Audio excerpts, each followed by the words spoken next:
Vous venez me rejoindre? Nous voici à Lascaux 2, le premier facsimilé de la grotte ouvert en 1983. Lascaux, c'est une merveille de l'art pariétal, connue dans le monde entier, mais c'est aussi et surtout un mystère. Pourquoi tous ces animaux? Qu'est-ce qu'ils nous racontent?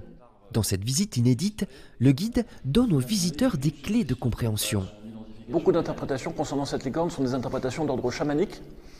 On a pensé par exemple à deux sorciers qui se cacheraient sous une peau animale.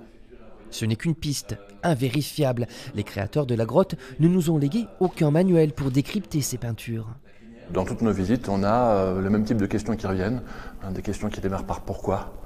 Et autant celles qui commencent par comment, on a l'habitude d'y répondre, mais celles qui commencent par pourquoi, elles nous posent plus de difficultés.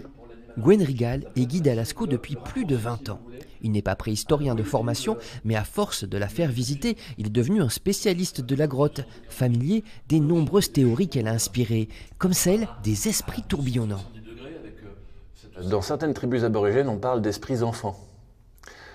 Les esprits enfants sont des esprits qui sont encore à naître, qui ne sont pas encore incarnés, et qui attendent l'incarnation au fond des grottes.